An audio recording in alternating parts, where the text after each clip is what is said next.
오늘 약속의 땅 신명기 우리 8장 7절부터 10절까지 약속의 땅. 이스라엘 민족은 광야를 40년 동안 광야 생활. 40년 동안 광야 생활은 얼마나 힘들고 얼마나 어려운 과정의 여정이겠습니까? 1년도 힘든데, 저는 군대 갔을 때 3년이라는 것이 광야 생활했는데 그 3년도 길더라고요. 군대 생활 3년이 너무 힘들어서 그 군대 생활 3년을 광야 생활했는데, 결혼하고 보니까 또 결혼에도 광야가 있더라고. 결혼도 쉬운 것만 있는 것 같더니 이제 몇 달 살다 보니까 또 광야 같은 결혼 생활도 있더라고요. 이 광야는 어떻게 보면 힘들고 어려운 과정입니다. 그런데 그 광야가 잘 지나고 잘 통과하고 나면 또 우리가 성숙하고 성장하는 것을 볼 수가 있습니다. 그래서 오늘 7절 보니까 뭐라고 말씀하시는, 내 하나님 여호와께서 너를 아름다운 땅에 이르게 하시나니 그것은 골짜기에서 산지에든지 시내와 분촌과 샘이 흘렀고. 샘이 흘렀다는 것은 저희 여러분들 우리 이 서울의 도시가 600년 도시라고 하잖아요. 조선시대부터 어떻게 보면 600년이 넘었죠. 약 700년 정도 도시가 이 서울의 도시인데, 그러면 600년 전, 700년 전 그 당시 왜 서울에 도성을 쌓았을까요? 한강이라는 물줄기가 있었기 때문에. 그래서 산도 농사도 질수도 있고 또한 물줄기도 있었고, 저는 어렸을 때 빨래터라는 것을 갖다가 가본 적이 있어요. 빨래터. 지금 생각이 잘 안 나는데 저기 지금 목사님이 사는 동네 그 수일이 삼연동에 빨래터가 있어요. 네, 빨래터가. 우리 누님들이 지금 한 80 정도 된 누님들이 빨래를 입고 거기 가서 빨래를 하는 거예요. 빨래터. 아니면 거기서 하면 저 정릉 청수장. 네, 청수장 거기 가서 빨래를 갖다가, 왜 거기 물이 깨끗하니까. 그 정릉천에서 내려온 그 물줄기가 깨끗했어. 거기서 빨래를 갖다가 하는 것이죠. 그러면 왜 물이 있어야 사람들은 살 수가 있다는 것이죠. 근데 오늘 본문 말씀을 뭐라고 하니까, 하나님 여호와께서 너를 아름다운 땅에 이르기를 하시니 그것은 골짜기에든지 산지에든지 시내와 분촌과 샘이 흘렀고. 다시 말해서 물이 풍족하다는 것이죠. 여러분, 물이 풍족해야 우리가 살 수 있는 것이죠. 요새 이북이 어떻게 사는가, 저 두만강 압록강가에 가서 저 카메라로 찍은 사람 봤더니, 야, 그렇게 살아요. 어떻게 그렇게 살아요? 내가 두만강에서 조그만 구멍에서 물이 흐르는 그 물 갖다가 그 맨손 갖고 빨래를 하고 있는 거예요. 빨래를 하고 있는데 무슨 빨래고, 내 어렸을 적에 빨래 방맹이 갖고 두들기면서 빨래를 똑같이 하고 있더라고. 아니, 지금의 시대가 어딘데? 아마 김미경 목사 보고 빨래 방망이를 갖다가 들여쓰기해서 얼음창에서 구멍을 갖다가 내가지고 빨래하라고 그랬으면 빨래 방망이 들고 날 쳐들었을지도 몰라. 근데 그 앉아서 손실없지도 않은데 그 물에서 빨래를 하겠는 거야. 하기야, 그 당시 보니까 우물물은 따뜻하더라고. 우물물은 따뜻하더라고. 그러나 그건 우물물이지 강에서 내려오는 그 물이 얼음보다는 덜 차갑겠지만, 그 빨래를 갖다가 또 뭡니까? 모래에 이고 와서 빨래를 하고 또 모래에 이고서나 그것을 도로 가지고 가더라고. 또 그뿐 아니라 그 빨래하는 윗도에서는 또 물도 먹겠다고, 물기로 먹겠다고, 곳곳에 물통을 들고 물 기어갖고 또 가는 거예요. 근데 누가 하는가? 다 여자들이 하더라고. 그래서 참 북한 여자들은 불쌍한 것 같기도 하고, 남한 여자들은 참 복받았다 생각이 들기도 하고.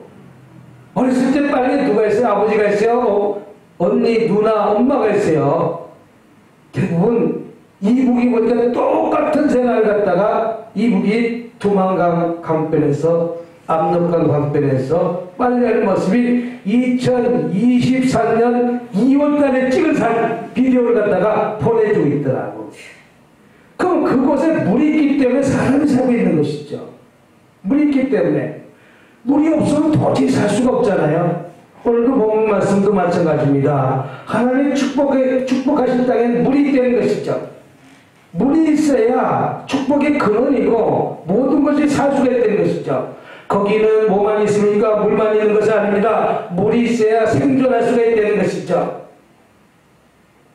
사막에 보십시오. 그 사막에 물이 있습니까? 갈증이 나오니까 낙타를 갖다가 이제 그 물을 먹여서 사막의 여정을 들어가기 위해서 물을 많이 먹어야 되는데 이 낙타가 물을 많이 먹지 않으니까 사막에서 이제 갓 나온 낙타에다가 물을 먹이는 모습을 보고 그 낙타는 옆 친구가 물을 먹으니까 자기도 같이 물을 먹고 그 물을 먹여서 사막을 횡단한다는 것이죠. 이에 마찬가지 물이 그만큼 중요하다는 것이죠. 오늘 저와 여러분들의 삶 속에서도 생명의 근원이신 하나님의 말씀이 항상 저와 여러분들에게 목마르지 않고 갈증나지 않은 삶을 살아야 될 줄 믿습니다. 두 번째는 8절 7절입니다. 밀과 보리와 소산지와 포도와 무화과와 석류와 감람들이 남아 꿀이 솟았기라. 농산물이 풍성해야 되는 것이죠. 그래서 대한민국 땅덩어리는 참 축복받은 땅덩어리예요. 저 해남에서 배추가 올라오죠.